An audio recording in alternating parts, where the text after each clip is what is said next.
जय जय रघुवीर समर्थ. दशक 16वे. समास चौथा. आपनिरूपण नाम. श्रीराम. आता सकळांचे जन्मस्थान, सकळ जीवांचे जीवन. जयास आपो नारायण, ऐसे बोलिजे श्रीराम. पृथ्वीस आधार आवरणोदक, सप्त सिंधूंचे सिंधोदक. नाना मेघींचे मेघोदक, भूमंडळी चालिले श्रीराम. नाना नद्या नाना देसी, वाहात मिळाल्या सागरासी. लहान थोर पुण्यरासी, अगाध महिमे श्रीराम. नद्या पर्वतीहून कोसळल्या, नाना सांकडी मध्ये रिचवल्या. धबाबा खळाळा चालिल्या, असंभाव्य श्रीराम. कूप बावी सरोवरे, उदंड तळी थोर थोरे. निर्मळे उचंबळती नीरे, नाना देसी श्रीराम. गाय मुखे पाट जाती, नाना कालवे वाहाती. नाना झऱ्या झिरपती, झरती नीरे श्रीराम. डुरे विहिरे पाझर, पर्वत फुटोन वाहे नीर. ऐसे उदकाचे प्रकार, भूमंडळी श्रीराम. जितुके गिरी तितुक्या धारा, कोसळती भयंकरा. पाभळ वाहाळ अपारा, उकळ्या सांडिती श्रीराम. पाणी सर्व जीवसृष्टीचे जन्मस्थान आहे. सर्व जीवांचे जीवन पाण्यावर अवलंबून आहे. त्या जीवांचे अवघे जीवन असणाऱ्या पाण्याला आपोनारायण म्हणतात. श्रोते हो, पृथ्वीवर 7 समुद्र आहेत, हे तुम्हाला अगोदरच सांगितले आहे. त्या 7 समुद्रातल्या पाण्याचा या पृथ्वीला आधार आहे. तसेच या पृथ्वीवर मेघातून कोसळणारा पाऊस पाणी ओतत असतो. ते पाणी पृथ्वीवर वाहत असते. नाना देशांमधल्या कित्येक नद्या आपले पाणी समुद्रात आणून टाकत असतात. म्हणजे नद्यांमधले पाणी समुद्राला येऊन मिळत असते. ह्या नद्या म्हणजे पुण्याच्या राशीच आहेत. ह्या नद्यांच्या काठावर तीर्थक्षेत्रे असल्यामुळे काही पुण्यवान नद्यांचा महिमा जनांमध्ये पसरलेला आहे. ह्या नद्या पर्वतांवरून खाली कोसळत असतात. दऱ्याखोऱ्यांमधून संकटातून मार्ग काढीत, दऱ्या कपारी पार करीत खळाळत वाहत असतात. विहिरी, आड, सरोवरे, मोठी मोठी तळी, नाना प्रकारचे कालवे, नाना प्रकारचे जिवंत झरे, ह्यातून पाणी अखंड झिरपत असते, वाहत असते. नदीच्या उगमस्थानी गायमुख असते, त्यातून पाण्याचे पाट वाहत असतात. अनेक कालव्यातून पाणी वाहत असते. डबक्यांमध्ये पाणी असते. मोठ्या मोठ्या टाक्यांमधून पाणी असते. पर्वत फोडून पाणी वाहत असते. या पृथ्वीवर अनेक प्रकारांनी पाणी वाहत असते. त्याचे किती म्हणून प्रकार सांगू? प्रत्येक डोंगरावरून, प्रत्येक पर्वतावरून पाण्याच्या धारा कुठल्या तरी प्रकाराने कोसळतच असतात. वाटेत येणारे ओहोळ त्या धारांना मिळतात. वाटेत येणारे ओहोळ पाण्याने गच्च भरीत ह्या धारा पुढे धावत राहतात. भूमंडळींचे जळ आघवे, किती म्हणोनी सांगावे. नाना कारंजी आणावे, बांधोन पाणी श्रीराम. डोहो डबके खबाडी टाकी, नाना गिरीकंदरी अनेकी. नाना जळे नाना लोकी, वेगळाली श्रीराम. तीर्थे एकाहून एक, महापवित्र पुण्यदायक. अगाध महिमा शास्त्रकारक, बोलोनी गेले श्रीराम. नाना तीर्थांची पुण्योदके, नाना स्थळोस्थळी शीतळोदके. तैसीच नाना उष्णोदके, ठाई ठाई श्रीराम. नाना वल्लीमध्ये जीवन, नाना फळी फुली जीवन. नाना कंदी मुळी जीवन, गुणकारके श्रीराम. क्षारोदके सिंधोदके, विषोदके पीयूषोदके. नाना स्थळांतरी उदके, नाना गुणांची श्रीराम. नाना इक्षुदंडांचे रस, नाना फळांचे नाना रस. नाना प्रकारींचे गोरस, मधपारा गुळत्र श्रीराम. नाना मुक्ता फळांचे पाणी, नाना रत्नी तळपे पाणी. नाना शास्त्रांमध्ये पाणी, नाना गुणांचे श्रीराम.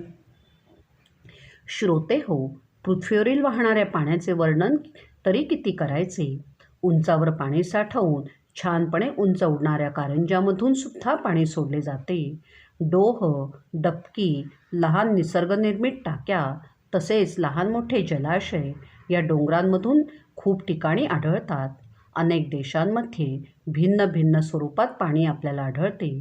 पृथ्वीवर वाहणाऱ्या पाण्याच्या आधाराने कितीतरी पुण्यशील पवित्र अशी तीर्थक्षेत्रे तयार झाली. त्या तीर्थक्षेत्रांवर अनेक महात्मे वास्तव्य करून होते. या सर्वच तीर्थक्षेत्रांचा महिमा शास्त्रकारांनी सांगून ठेवलेला आहे. या तीर्थक्षेत्रांवर थंड आणि उष्ण पाण्याचे जिवंत झरे आहेत. ते ठायी ठायी आहेत. आणखी एक लक्षात घेण्यासारखी गोष्ट म्हणजे सर्व प्रकारच्या वेली, फळे, फुले, कंदमुळे ह्यामधून जे पाणी वाहत असते ते तर अतिशय गुणकारी आणि औषधीसुद्धा असते.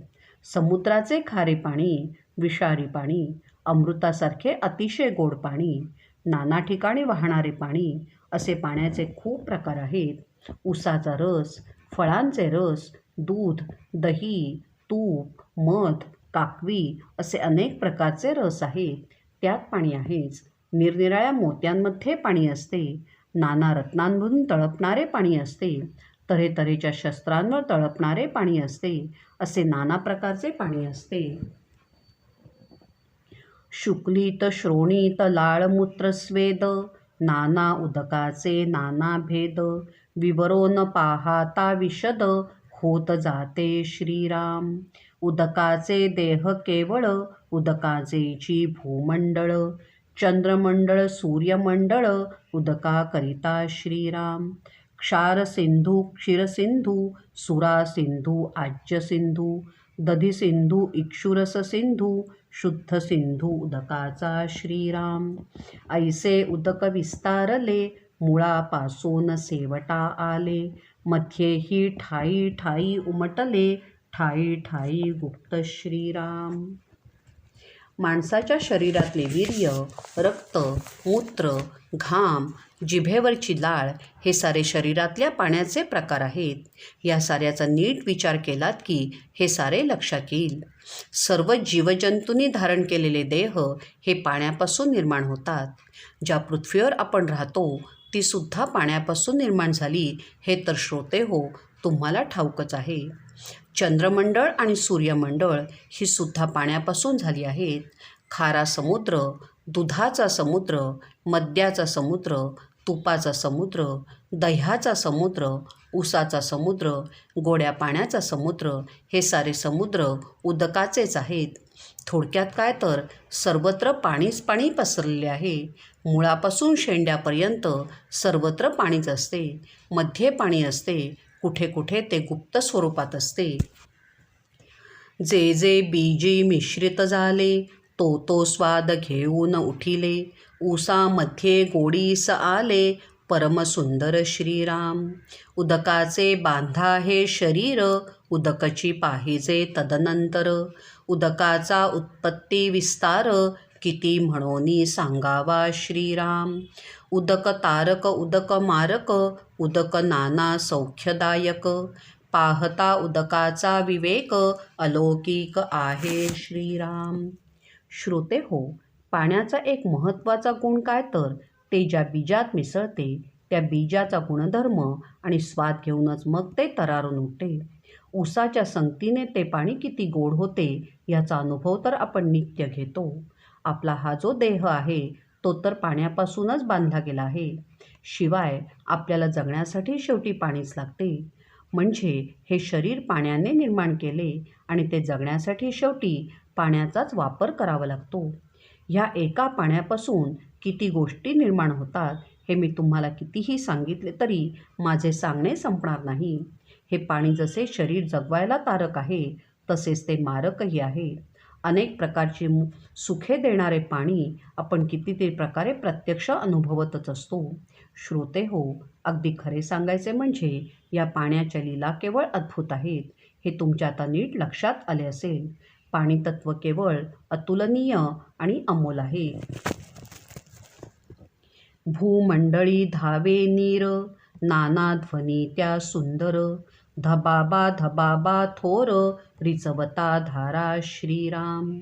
ठाई ठाई डोहो तुंबती, विशाळ तळी डबाविती चबाबिती थबाबिती कालवे पाट श्रीराम.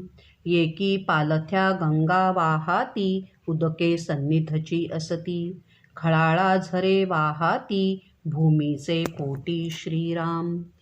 भूमी गर्भी डोहो भरले कोणी देखिले ना ऐकिले. ठाई ठाई झोविरे झाले विद्युल्लतांचे श्रीराम. पृथ्वी तळी पाणी भरले पृथ्वीमध्ये पाणी खेळे.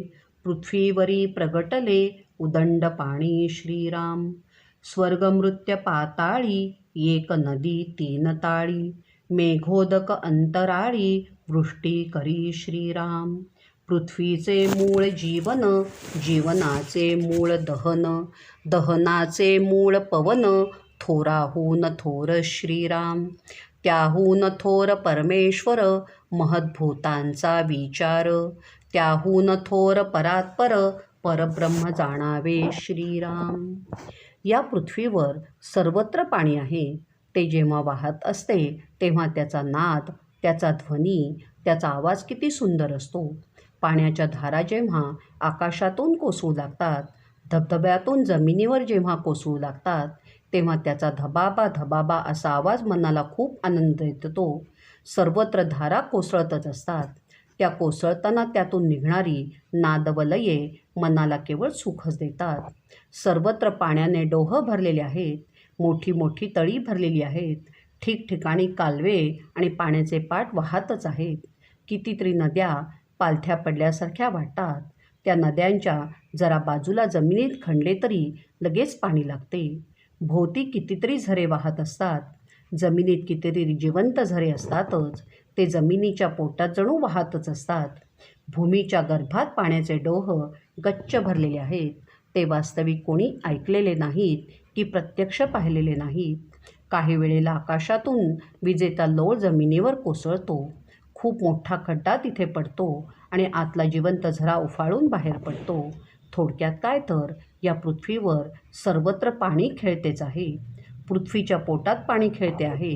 पृथ्वीवर तेच पाणी प्रगट झालेले आहे. स्वर्ग, मृत्यू आणि पाताळ या तीनही लोकात एकच महानदी जणू भरून वाहते आहे. आकाशातून मेघांची वृष्टी जमिनीवर खाली पाणी होऊन कोसळतच आहे. एक लक्षात घ्या की पृथ्वीचे मूळ पाणी, पाण्याचे मूळ अग्नी, अग्नीचे मूळ वायू असे एकाहून एक श्रेष्ठ आहेत. या सर्वाहून परमेश्वर श्रेष्ठ आहे. त्याहून थोर परब्रह्म आहे.